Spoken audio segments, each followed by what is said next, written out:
Assalamualaikum warahmatullahi wabarakatuh. Sebelumnya izinkan saya memperkenalkan diri. Nama saya Sofi Mutia Putri Hamdani dengan NIM 333721041. Di sini saya akan menjelaskan materi yang diberikan oleh Bapak Hilman untuk memenuhi ujian tengah semester.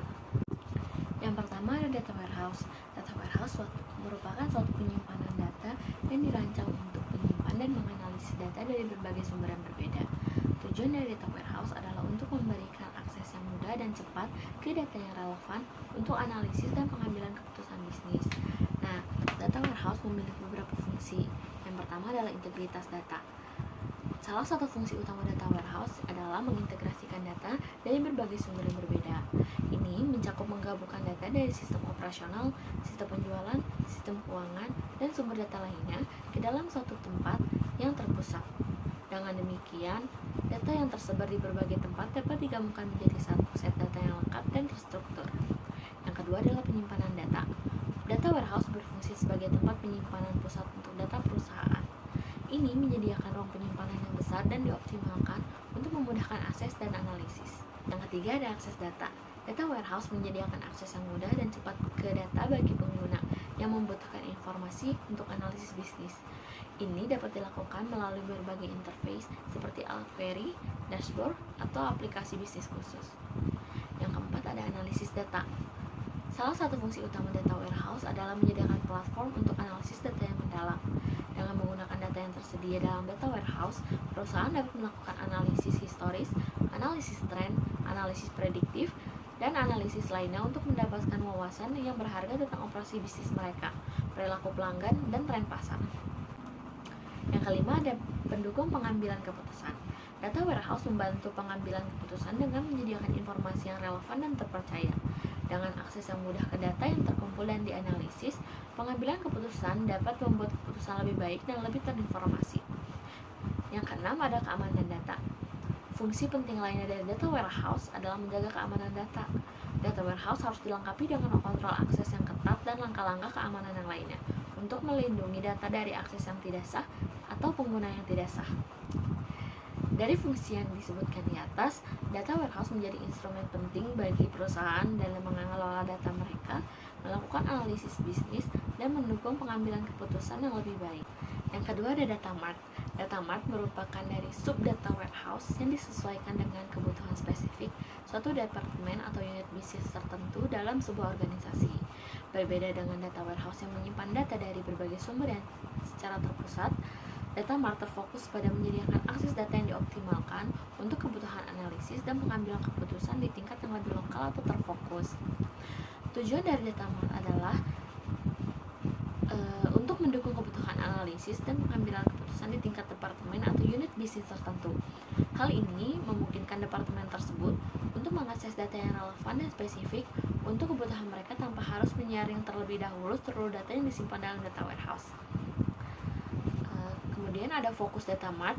Data mart memiliki fokus lebih terbatas daripada data warehouse. Data yang disimpan dalam data mart biasanya berkaitan dengan fungsi atau kebutuhan spesifik departemen atau unit bisnis tertentu, seperti penjualan, pemasaran, keuangan, dan sumber daya manusia. Selanjutnya ada pengelompokan data. Data mart mengelompokkan data menjadi kategori atau dimensi yang relevan dengan kebutuhan analisis. Ini bisa mencakup data pelanggan, data produk, data geografis, dan lain-lain, tergantung pada fokus kebutuhan departemen atau unit bisnis yang bersangkutan. Selanjutnya ada struktur penyimpanan data mart. Struktur penyimpanan dalam data mart bisa berbeda-beda tergantung kebutuhan spesifik departemen atau unit bisnis itu. Beberapa data mart menggunakan skema bintang atau skema salju, mirip yang digunakan dengan data warehouse, sementara yang lain mungkin menggunakan struktur penyimpanan yang lebih sederhana atau spesifik. Selanjutnya ada akses data mart. Data mart menyediakan akses yang lebih cepat dan mudah bagi pengguna di tingkat departemen atau unit bisnis. Pengguna dapat menggunakan alat query, aplikasi analisis data, atau interface lainnya untuk mengakses data mart dan melakukan analisis sesuai dengan kebutuhan mereka. Lalu ada keamanan data. Seperti data warehouse, keamanan data juga menjadi perhatian penting bagi data mart. Data mart harus dilengkapi dengan kontrol akses yang ketat dan langkah-langkah keamanan lainnya untuk melindungi data dari akses yang tidak sah dan penggunaan yang tidak sah. Data Mart memberikan fleksibilitas dan kemudahan akses yang lebih besar kepada pengguna di tingkat departemen atau unit tertentu, memungkinkan mereka untuk melakukan analisis lebih mendalam dan relevan sesuai kebutuhan mereka tanpa harus bergantung pada seluruh data dalam data warehouse. Yang ketiga ada OLAP. OLAP atau Online Analytical Processing adalah pendekatan untuk menganalisis data yang memungkinkan pengguna untuk mengeksplorasi dan menganalisis data multidimensional dengan cara cepat dan interaktif. Metode ini dirancang khusus untuk mengenali data yang kompleks dan besar dengan cara memungkinkan pengguna untuk mendapatkan wawasan yang lebih dalam tentang informasi yang disimpan dalam data warehouse atau data mart. Kemudian ada pemodelan data multidimensional. OLAP menggunakan model data multidimensional untuk menyimpan dan menganalisis data. Model ini memungkinkan data untuk disusun dalam bentuk kubus data, di mana setiap dimensi mewakili karakteristik atau atribut data tertentu. Contohnya adalah dalam analisis penjualan, dimensi dapat mencakup waktu, produk, lokasi, dan pelanggan. Selanjutnya ada operasi analitis. OLAP menyediakan berbagai operasi analitis yang memungkinkan pengguna untuk mengeksplorasi data secara interaktif. Beberapa operasi umum termasuk slicing atau memotong data berdasarkan kriteria tertentu, kemudian ada dicing atau memotong dan memilih data untuk mendapatkan sudut pandang yang spesifik, kemudian ada drill down untuk melihat data secara lebih terperinci, dan rolling up untuk data melihatnya secara umum. Selanjutnya ada tingkat detail yang variatif. Salah satu keunggulan utama OLAP yaitu adalah kemampuannya untuk menyediakan tingkat detail yang bervariasi dalam analisis data. Pengguna dapat dengan mudah beralih antara tingkat detail yang tinggi dan rendah, memungkinkan mereka untuk mengeksplorasi data dari berbagai sudut pandang. Selanjutnya ada kinerja yang tinggi. OLAP dirancang untuk memberikan kinerja yang tinggi dalam menganalisis data yang besar dan kompleks.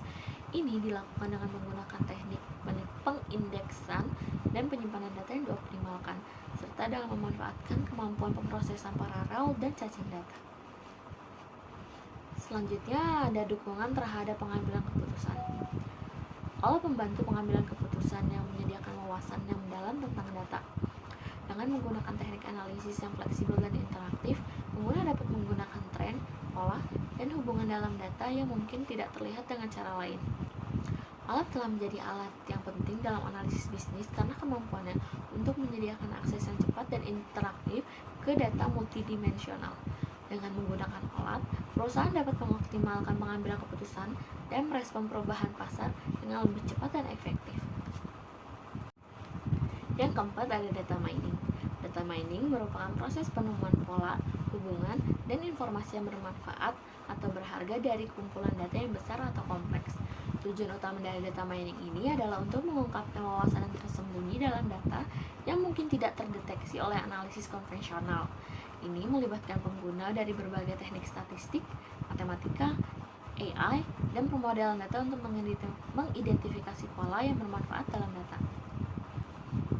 Selanjutnya ada teknik analisis data mining. Data mining menggunakan berbagai teknik analisis, termasuk clustering, classification, regression, association rule mining, anomaly detection, dan lain-lain. Selanjutnya ada implementasi data mining. Data mining memiliki berbagai banyak implementasi dari berbagai industri dan bidang, termasuk pemasaran, keuangan, ilmu pengetahuan, kedokteran, keamanan, dan lain-lain. Contohnya adalah data mining dapat digunakan untuk mengidentifikasi pelanggan yang cenderung membeli produk tertentu. Selanjutnya ada mendeteksi penipuan keuangan, mengklasifikasikan pasien berdasarkan risiko kesehatan, atau menemukan pola anomali dalam data jaringan untuk mendeteksi serangan cyber. Selanjutnya ada prinsip data mining. Proses data mining umumnya melibatkan beberapa langkah, termasuk pemilihan dan pengumpulan data, processing data, pemilihan model atau teknik data mining yang sesuai, evaluasi dan interpretasi hasil, dan implementasi wawasan yang ditemukan dalam praktek. Selanjutnya ada tantangan dari data mining. Meskipun kuat dalam mengungkapkan wawasan data mining juga dapat memiliki keterbatasan dan ketantangan. Ini termasuk masalah keamanan dan privasi data, interpretasi yang tidak tepat hasil, overfitting, dan pemilihan model atau teknik yang tidak sesuai dengan kasus penggunaan yang spesifik. Data mining merupakan alat yang kuat dalam mengungkapkan wawasan yang berharga dari data yang ada. Dengan menggunakan teknik data mining ini, perusahaan dapat membuat keputusan yang lebih baik, meningkatkan efisiensi operasional, dan mendapatkan keunggulan kompetitif dalam pasar yang semakin kompleks dan kompetitif. Yang kelima ada basis data multimedia. Basis data multimedia adalah jenis khusus dari sistem basis data yang dirancang untuk menyimpan, mengelola, dan mengakses data multimedia yang meliputi teks, gambar, video, animasi, dan jenis media lainnya. Basis data multimedia memungkinkan penyimpanan dan pengelolaan berbagai jenis media secara terpadu, sehingga memudahkan akses dan analisis data multimedia dalam konteks aplikasi yang berbeda. Berikut adalah beberapa karakteristik dari basis data multimedia. Yang pertama ada tipe data multimedia. Basis data multimedia dapat menyediakan berbagai jenis data multimedia seperti teks, gambar, audio, video, animasi, grafik, dan jenis media lainnya. Ini memungkinkan pengguna untuk menyimpan dan mengelola berbagai jenis konten dalam satu sistem basis data. Selanjutnya ada struktur data yang fleksibel. Basis data multimedia membutuhkan struktur data yang fleksibel untuk mengakomodasi berbagai jenis media. Ini seringkali melibatkan penggunaan struktur data yang kompleks, seperti objek kompleks, tipe data abstrak, atau model data yang berorientasi pada objek. Selanjutnya ada indeksasi dan pencarian. Karena data multimedia cenderung memiliki volume yang besar dan kompleksitas yang tinggi, basis data multimedia harus dilengkapi dengan mekanisme indeksasi dan pencarian yang efisien. Ini memungkinkan pengguna untuk dengan cepat menemukan dan mengakses data yang mereka butuhkan. Selanjutnya ada pengelolaan metadata. Metadata sangat penting dalam basis data multimedia untuk memberikan deskripsi dan informasi tambahan tentang konten multimedia yang disimpan. Ini dapat mencakup informasi seperti judul, deskripsi, kategori, tanggal pembuatannya, ukuran file, dan atribut lainnya yang relevan.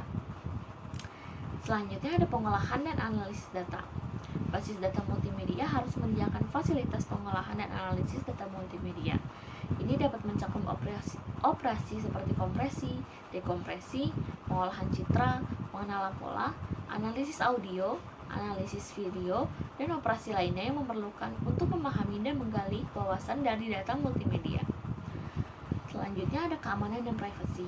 Karena data multimedia seringkali sensitif dan berharga, basis data multimedia harus dilengkapi dengan fitur keamanan dan privasi yang kuat. Ini melibatkan penggunaan kontrol akses, enkripsi data, audit trail, dan langkah-langkah keamanan lainnya untuk melindungi data dari akses yang tidak sah atau penggunaan yang tidak sah. Basis data multimedia memungkinkan pengguna untuk menghasilkan, berbagi, dan menggunakan konten multimedia lebih efektif.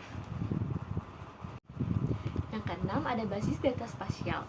Basis data spasial adalah jenis basis data yang dirancang khusus untuk menyimpan, mengelola, dan menganalisis data yang terkait dengan objek atau fenomena geografis yang terjadi di ruang geografis.